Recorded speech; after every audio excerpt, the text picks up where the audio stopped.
우리가 살면서 정말 습관처럼 얘기합니다. 아, 우울해. 사는 맛이 없어. 이런 얘기 정말 입에 달고 하거든요. 매일매일 이런 얘기를 하면 선생님, 이것도 우울증입니까? 우리가 일반적으로 뭐 슬픈 일이 있을 때 슬퍼한다든지 또 부정적인 사건을 경험하고 나서 또 우울해한다든지 하는 당연한 것은 거 아닐까요? 정상적인 반응이라고 봐야 되겠죠. 그러나 이제 우울증이라 하면은 본인이 겪은 사건에 비해서는 지나치게 비합리적으로 과도하게 우울해하는 거죠. 지나치게, 그렇습니다. 과도하게, 비합리적으로. 그렇죠. 그래서 자기가 겪은 사건의 정도보다는 훨씬 더 크게 사건을 확대해서 가고 왜곡해서 지각하고 결국은 이제 우울해지는 것이죠. 너무 오래 가고 그런 것을 이제 병적인 우울증이다 이렇게 볼 수가 있겠습니다. 그렇군요.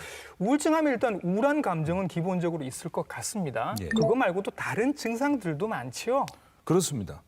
우리가 흔히 우울증이라고 하면 이제 우울한 기분이 든다, 뭐 슬프다, 또 의욕이 없다, 뭐 이런 얘기들을 하거든요. 당연히 혹은 죽고 싶다.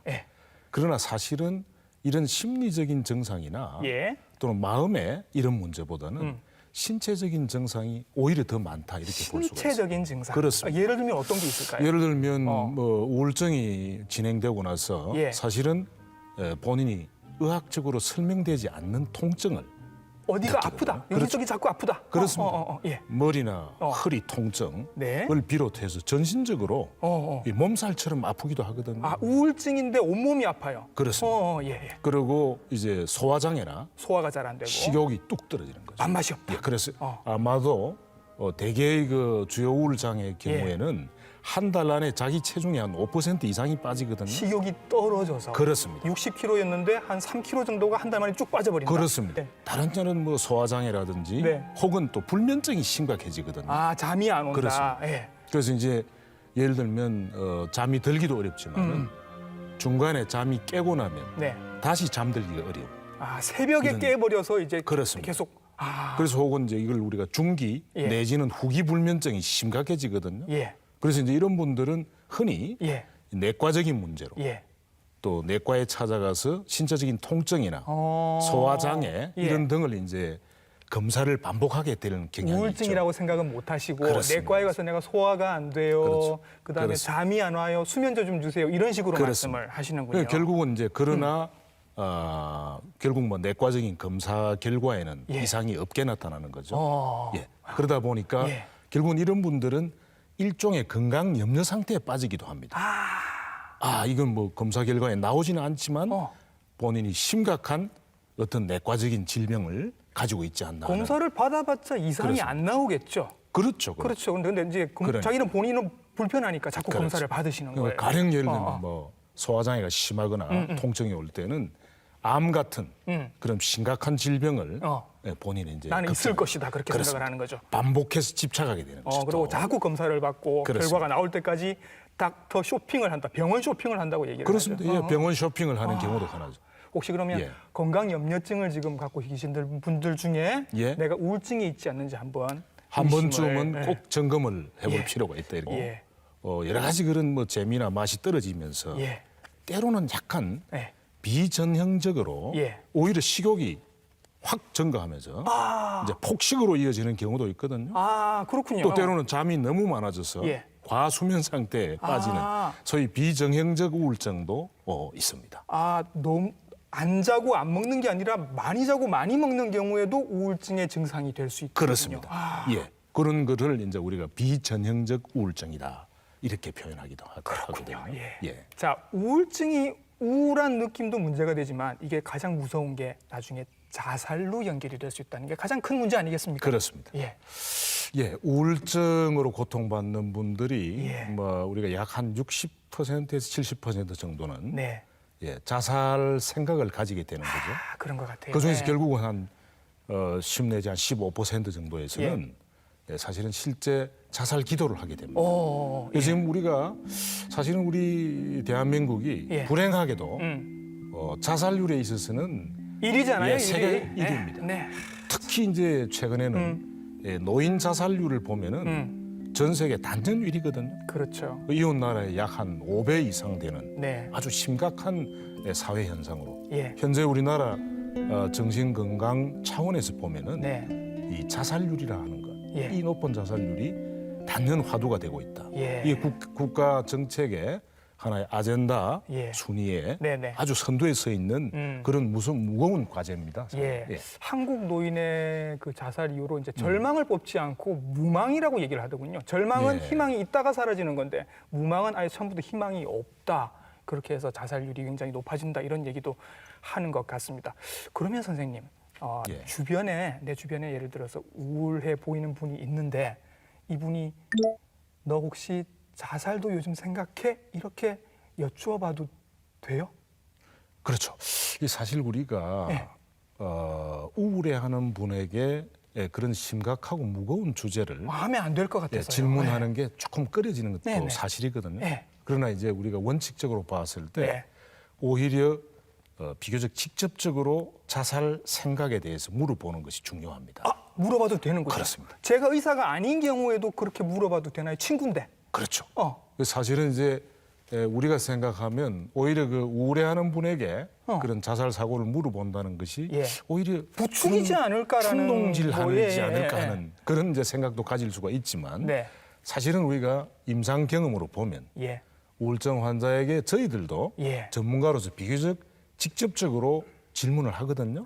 그래요. 그렇게 예. 했을 때 오히려 우울한 환자는 예. 자기가 이해받고 있다, 공감받고 그렇군요. 있다는 것을 알게 되고요. 예, 예. 오히려 자기의 그런 심각한 어려움을 주위에서 알아준다. 네. 오히려 그런 쪽으로 가고 이것이 결국은 직접적으로 물어주는 것이 자살을 예방하는 데도 사실은 도움이 되는 거죠. 네, 선생님, 그 우울증도 많지만 조울증이라고 해서 조증이랑 우울증이 왔다 갔다 하는 거 그것도 예. 요즘 많다고 얘기를 들었습니다. 설명을 좀 해주시죠. 예, 그렇습니다. 예. 우울증은 아까 말씀드린 대로 정말로 그 우울한 기분, 예. 그리고 뭐 좋은 게 하나도 없다, 예. 의욕이 없다, 네. 죽고 싶다 하는 예. 게 우울증이지만은 예. 사실은 이제 조울병에서의 이 조증, 네. 조증은 오히려 반대거든요. 그렇죠. 이렇게 좀 사람이 막 뜬다고 하더라고요. 그렇죠, 이렇게 그렇죠. 막. 예, 업된다, 들뜬다라고 본인은 표현하고요. 예. 이때는 대개는 아주 사고 내용 자체도 과대해집니다. 내용 말이 안 되는 막 그렇죠, 생각들을 그렇죠. 막 아주 예, 과대망상을 가지게 되거든요. 그래서 이제 뭐 충동적인 구매도 하게 되고 예. 말도 많아지고 예. 본인이 아주 뭐 대단한 인물이 된 것이냐 예, 예. 이렇게 뭐 의시되기도 하고 예. 또 잠을 못 자요. 그러니까 이게 상당한 그 심각한 문제를 낳게 되거든요. 예. 잠을 안 자고 말이 많아지고 예. 또 그다음에 과대한 생각이 드니까 예. 이런 조증과 우울증이 네. 소위 말하면 교대로 나타나는 것. 그래요. 이것이 이제 우리가 조울병이 되고. 어느 게 그러면 조증과 우울증이 있으면 어느 게 더 긴 기간 동안 있게 되나요? 그렇죠. 우리가 이제 조울병에서는 우리가 생각한 것과는 달리 예. 오히려 우울증이 주가 되거든요. 우울증이 더 길다. 그렇습니다. 예.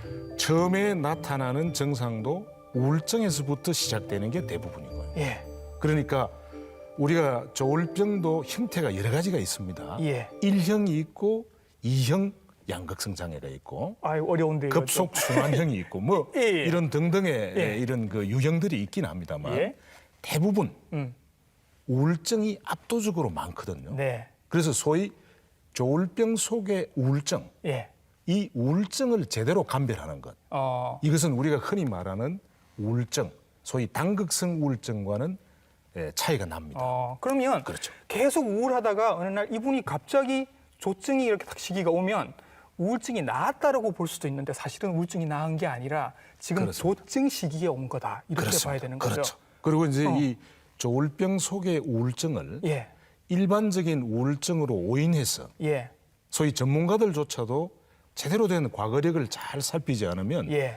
일반적인 우울증으로 생각하거든요. 예. 이럴 때 항우울제라든지 이런 것만을 처방하다 보면 오히려 조울병이 더 악화돼 버립니다. 아하. 이런 경과나 그다음에 이런 소위 순환적인 네. 이런 그 과정을 더 나쁘게 만들어 버리거든요. 그래서 굉장히 치료에서도 그렇죠. 주의를 해야 됩니다. 우울증인지 아니면 그렇죠. 조울증 중에 지금 우울증 시기에 그렇습니다. 와 있는 건지 요거를 구별을 해야 된다. 그렇습니다. 전문가 선생님이 하시는 그래서 거니까요. 소위 이제 그런 경우를 조울병 속의 우울증을 양극성 우울증이라고 하거든요. 네. 이 양극성 우울증을 여하이 잘 구별해야 되고요. 예.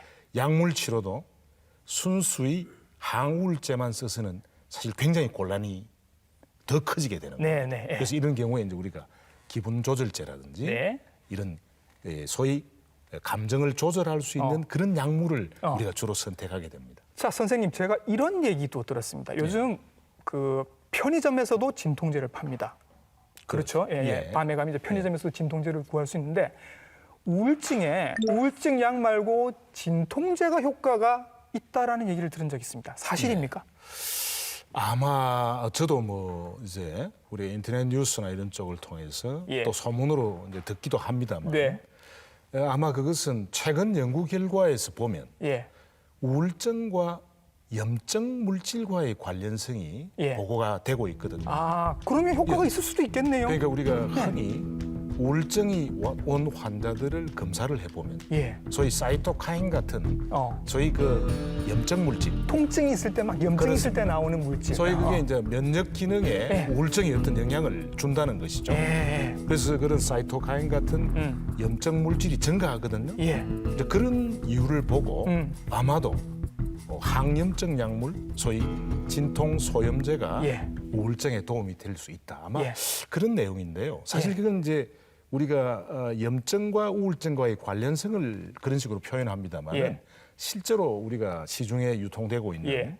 그런 진통 소염제는 불행하게도 우울증에 치료 효과가 있다는 근거는 없습니다. 근거는 없다. 예. 그러면 시중에 있는 관절염 약을 먹고 우울증이 좋아지는 일은 지금은 근거가 없다 이렇게 봐야 될 것 같습니다. 알겠습니다. 자, 우울증과 조울증에 대해서 알아봤고요.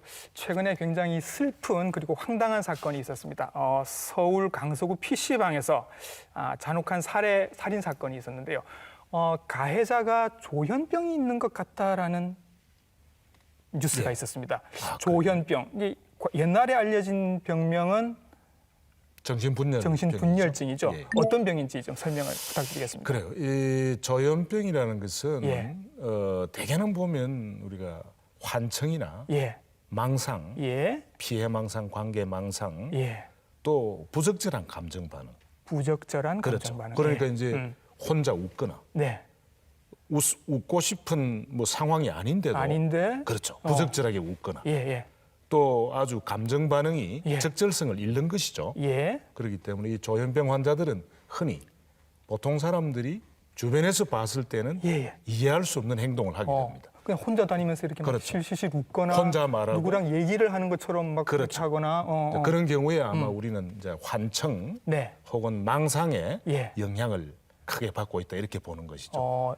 그런 증상들이 이제 조현병의 조현병의 특징이 특징이죠. 되겠군요. 근데 제가 알기로 조현병이 유병률이 굉장히 높습니다. 전 인구의 1% 정도라고 제가 들었거든요. 그렇습니다. 그러면 우리 주변에 있는 100명 중에 한 명은 조현병 환자인 건데 그분들이 다 이런 뭐 극악무도한 이런 범죄자냐면 그런 건 절대로 아니거든요. 예, 어떤 경우에 이런 일이 생기는 그렇습니다. 걸까요? 아마 지금 우리 사회적으로 문제가 되고 있는 네. 이런 잔혹한 끔찍한 범죄를 저지르는 분들은 예, 조현병을 비롯한 조울병, 우울증, 예, 소위 우리가 흔히 말하는 정신질환과는 예. 사실은 거의 관련이 없습니다. 아, 그래요? 그렇습니다. 예, 그 통계적으로 보아도 예. 조현병 환자들이 범죄를 저지르는 확률은 일반인에 비해서 현저히 낮거든요. 제가 아는 조현병 그렇습니다. 환자들은 집에서 히키코모리처럼 나오지도 못합니다. 대개는 그렇습니다. 그렇잖아요. 예, 그렇죠. 예, 아주 자폐적인 성향을 예, 보이기 예, 때문에 오히려 범죄와는 관계가 없고요. 예. 최근에 보이는 이런 잔혹한 범죄들은 네.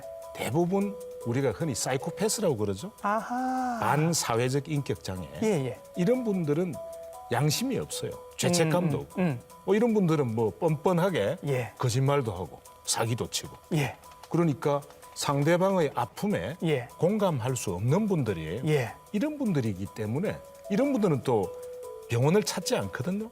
그렇게 좀 자기가 그렇죠. 병이라고 생각 안 할걸요, 아마. 그렇죠. 네네. 그래서 이런 분들이 우리가 흔히 말하는 조현병, 조울병, 예. 우울증 예. 이런 정신질환으로 고통받는 분들과 같은 선상에서 범죄를 저지른다 이렇게 보면 큰일 나죠. 절대 그렇지 않습니다. 이쪽 분들이 아니다. 오히려 범죄율은 훨씬 낮거든요. 예. 반사회성 인격 장애를 가진 분들은 어떤 행동 패턴들을 보입니까? 그렇죠. 아마 이분들은 예. 성인기가 되기 전부터 뭐 상습적인 거짓말이라든지 어릴 혹은 때부터. 뭐 그렇죠. 예. 뭐 학교 등교 거부라든지 예. 또 남들을 이유 없이 폭행한다든지 예, 예. 또 뭐 사기를 친다든지 예. 그렇죠. 그러니까 이분들의 특징이 양심이나 후회가 없습니다. 또 타인의 그런 나쁜 행동을 저지르고도 네. 그런 어떤 죄의식이 없는 것이죠. 네. 양심이 없는 것이죠. 예. 그래서 이분들은 사실은 정신의학적인 치료의 대상이 아니고요. 네. 이분들은 아마도 그런 불법 행동 때문에 처벌을 받게 되는 이게 이제 대부분이기 때문에 소위 그 잔혹한 범죄와 우리가 일반적으로 말하는 예. 정신질환자들과의 관계는 사실은 그렇게 연결짓는 것은 굉장히 무리가 별개로 있습니다. 생각을 해야 그렇습니다. 되겠군요. 그렇습니다. 예. 예. 자, 이 강서구 PC방 사건이 또 하나 문제가 지금 되고 있는 게 뭐냐면 심신미약으로 판단을 받을 수도 있다라는 게 예. 지금 이슈가 되고 있습니다. 예. 심신미약 상태라는 거는 정신의학과 선생님들이 판단을 하시는 거죠. 사실은 이제 심신미약이라 하는 것은 예. 법률적인 용어입니다. 그렇죠. 예. 그렇죠. 예, 예. 아마 형법 10조 뭐 1항, 2항 네. 이런 쪽에 이제 거론되는 것이고요. 예. 이런 심신미약이라는 것은 법률적인 의미로는 예. 제가 알기로는 사물에 대한 변별력이 부족하다. 이 상황을 지금 이해를 그렇죠. 못하고 있다. 예, 그런 어떤 말하자면 의사 표현 결정 능력이 부족하다. 네. 이제 이런 것을 심신미약이라고 하는데요. 예. 아마도 우리 그 정신질환과 관련해서는 심신미약으로 인한 그런 그 측면이 있다 이렇게 볼 수는 있거든요. 예. 예. 그러나 엄격한 의미에서는 뭐 심신미약이다 하는 경우는 이제 법률상의 용어이다. 예. 우리 의학적인 용어는 아니다. 예. 다만 정신질환인 조현병이나 조울병 네. 이런 그 중요한 그 정신질환으로 인한 심신미약은 예. 이분들이 가령 범죄와 연관된다 하더라도 이분들은 법률적으로 감형을 받거나 예. 우리가 흔히 말하는 보호감호법에 의해서 예. 보호감호 처분을 받게 되는 것이죠. 예. 그래서 결국은 이분들이 치료를 받고 예. 재활하고 또 사회 복귀를 돕는 이런 쪽으로 법률적인 보호 조치가 되어 있는 것입니다. 네, 그래서 이제 범죄를 저지르고 심신미약이라는 이유로 감형을 받는 경우가 생기니까 전 국민적으로 이제 공분을 사고 있단 말이죠. 선생님처럼 이렇게 정신건강의학과 선생님들은 이런 경우에 어떤 입장이신가요? 자, 그게 궁금해요. 예, 사실은 저희 정신질환으로 인한 뭐 범죄인 경우에 네. 이제 법적인 처분에서는 아까 말씀드린 대로 그런 그 형법 10조 네. 1, 2항에 의해서 심신미약 내지는 이제 심신상실 네. 이분들이 아무래도 정신질환으로 인한 그런 뭐 증상 때문에 이런 심신미약이나 상실의 상태에 있었다. 따라서 이런 것은 형법상으로는 이제 감형이나 네. 소위 그 죄를 면하게 되어 있습니다. 예, 정말로 정신질환이 있을 경우에. 그렇죠. 예. 그리고 오히려 이분들은 이제 범죄를 저지르면 그렇다면 그냥 뭐 무죄냐? 그건 아니죠. 그렇죠. 예, 이분들이 이제 재범을 할 수 없도록 소위 보호 감호 처분을 받게 되거든요. 예. 이제 이런 분들은 네. 우리나라 같으면 이제 국립부곡 공주병원 네. 이런 소위 치료 감호 기관에 수용돼서 네. 치료도 받으면서 그렇죠. 수감 생활을 하는 재발을 거죠. 방지하게 예. 되고 예. 또 기능을 회복해서 이제 사회에 복귀하게 되는 것이죠. 예. 이제 이런 거와는 달리 일반적으로 잔혹한 범죄를 저지르는 네. 최근에 그런 그 문제들은 보면 대개는 사이코패스, 예. 소위 그 반사회적 인격을 가진 분들이 저지르는 범죄거든요. 네. 그 조울증 얘기도 했고 우울증 얘기도 했고 조현병도 나왔는데 이런 질환들이 치료가 되는지가 궁금하네요. 예, 아마 일반인들이 흔히 가지는 이제 오해나 예. 편견이 이 정신질환은 뭐 이거 아무리 치료해도 낫지를 않는다. 뭐 평생 가는 거 아니냐? 뭐 그런 이렇게 뭐 예. 정말로 뭐 지속적으로 뭐 이래 진행돼가는 예. 뭐 이런 끔찍한 질병이다 이런 오해나 편견들이 있죠. 네. 그러나 사실은 그렇지 않습니다. 우리가 이미 조현병, 조울병도 예. 심리적인 마음의 병이 아니거든요. 그래요? 이 현대과학으로 지금 밝혀진 바로는 우리 뇌의 질병이거든요. 아, 뇌의 그렇죠. 질환이다. 예, 예. 예, 상당히 신경 생물학적인 영향을 많이 받습니다. 예. 그래서 이런 경우에 우리가 치료로서도 사실은 생물학적인 치료. 그래서 약을 먹는 거군요. 그렇죠. 대표적으로는 약물 치료거든요. 예. 요즘 약물 치료가 굉장히 발전이 되었습니다. 예. 그리고 신경 생물학적인 연구 결과도 예. 최근에는 급속한 진전을 이루었거든요. 예. 그래서 이분들의 치료는 네. 제대로 된 치료를 하게 되면 네. 충분히 완치가 가능한 그런 질병으로 봐야 되겠습니다. 아, 반가운 소식이네요. 완치가 가능한 질병이다. 그렇습니다. 예. 우리가 그 정신치료라고 정신과에서 하는 치료라고 생각을 하면 이제 선생님이 약 말씀을 하셨지만 사실 이렇게 소파에 누워서 이렇게 최면 치료하는 것도 떠올리고 뭐 여러 가지 이렇게 대화를 통한 치료들 많이 떠올리게 되거든요. 그렇습니다. 정신치료가 예, 사실은 어떤 치료들을 하시게 되죠? 예, 저희들이 이제 일반적으로 정신치료라 그러면은 우리가 다루는 정신질환들이 정상의 표현으로는 심리적인 정상으로 나타나지 않습니까? 예, 예, 예. 따라서 우리가 알고 있는 흔히 표준적인 정신분석적인 정신치료. 예. 언제 이것을 말하자면 우리가 정신질환의 네. 근본 요인 중에 하나가 되는 심리적인 요인을 다루는 것이거든요. 심리적으로 어떤 원인이 그렇죠. 있는지를 가령 무의식적으로 억압되어 있는 그런 갈등을 우리가 예. 표현하게 하고 해석을 통해서 예. 환자가 통찰하게 함으로써 치료하는 방법이죠. 예. 그 외에 우리가 환자를 또 이해하고 환자의 어려움을 공감해주는 네. 그런 어떤 지지치료. 어. 또 우리가 우울증이나 조울병, 조현병으로 고통받는 분들은 흔히 또 인지행동치료라고 정신치료를 받거든요. 말이 좀 어렵네요. 그렇죠. 이건 뭔가요? 예. 이분들은 사실은 그런 정상 이면에 있는 예. 생각의 왜곡이 있거든요. 사고의 왜곡. 예. 그러니까 예를 들면 불합리한 생각 때문에 예. 이분들이 정상에 영향을 받습니다. 어. 가령 우울증 환자들은 지나친 자기 비난을 하거든요. 예. 집요하리만큼 자기 비난 속에 불합리하게 자기를 책망하고 예. 또 이 평가절하하기 때문에 예. 이런 것들이 우울한 감정의 씨앗이 되는 것이죠. 아하. 이게 당신의 책임이 아니다. 그렇죠. 그렇게 당신을 스스로 욕을 할 필요가 없다. 이걸 일깨워 주시는 그렇습니다. 거군요. 그래서 예. 그런 인지 왜곡을 예. 교정하면 예. 그런 우울한 감정도 많이 해소가 되거든요. 음. 또 우울증 환자들이 거의 행동하지 않습니다. 예. 그래서 우리가 이분들이 어떤 운동 네. 또는 대인관계, 예. 사회적인 활동을 할 수 있도록 하는 예. 그런 행동 치료를 같이 겸하는 것을 우리가 인지 행동 치료라고 하거든요. 인지 행동 그렇죠. 치료. 예. 가령 우리가 조현병도 마찬가지입니다. 망상을 가진 환자에게 그런 망상의 근거를 우리가 찾아보거든요. 예. 비합리적인 망상은 교정하도록 하는 그런 방법을 쓰는 것을 인지치료라고 하거든요. 봐라 아니지 않느냐. 그렇죠. 안심해라. 이렇게. 그렇습니다. 예. 그런 인지행동 치료를 통해서 예.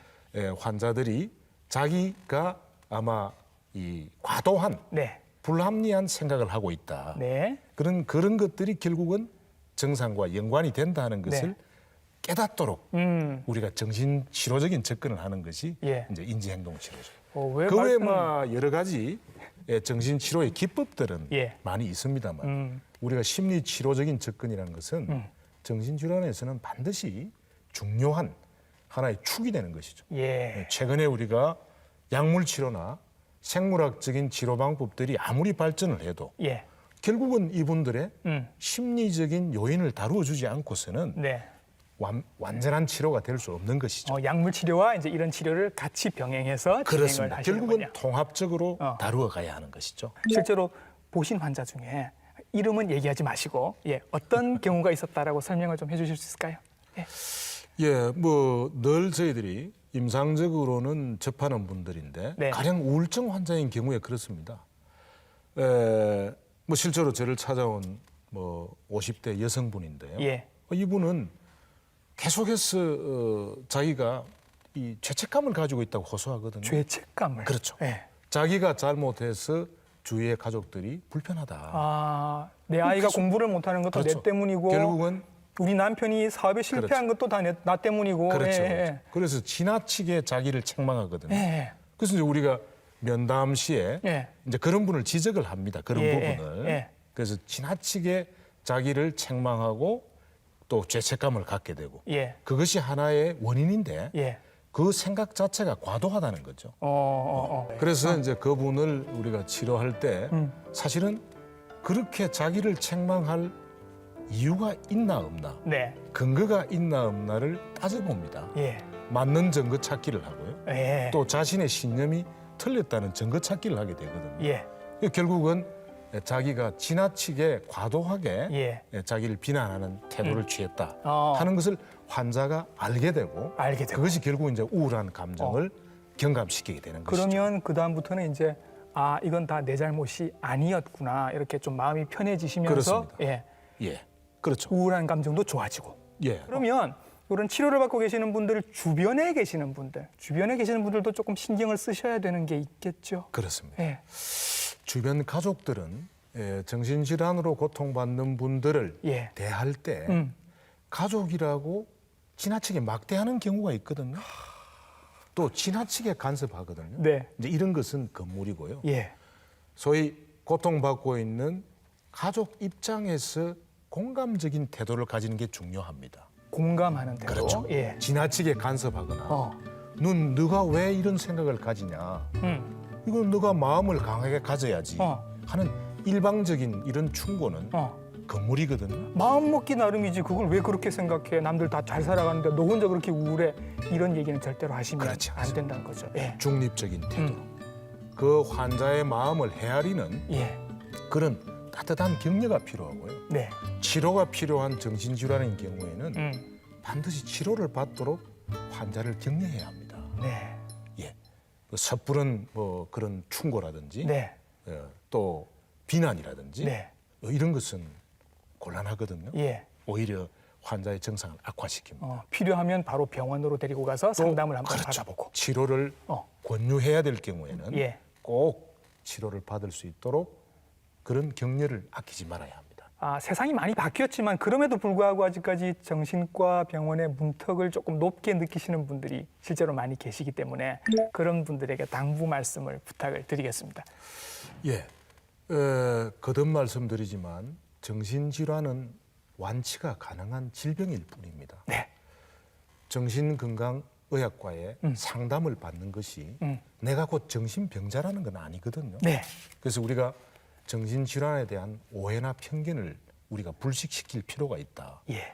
내가 정신적으로 힘들 때 정신건강의학과에 가서 상담받는 것이 무엇이 이상합니까? 어느 선진국에서 정신과 상담을 금기시하는 나라가 있던가요? 없죠.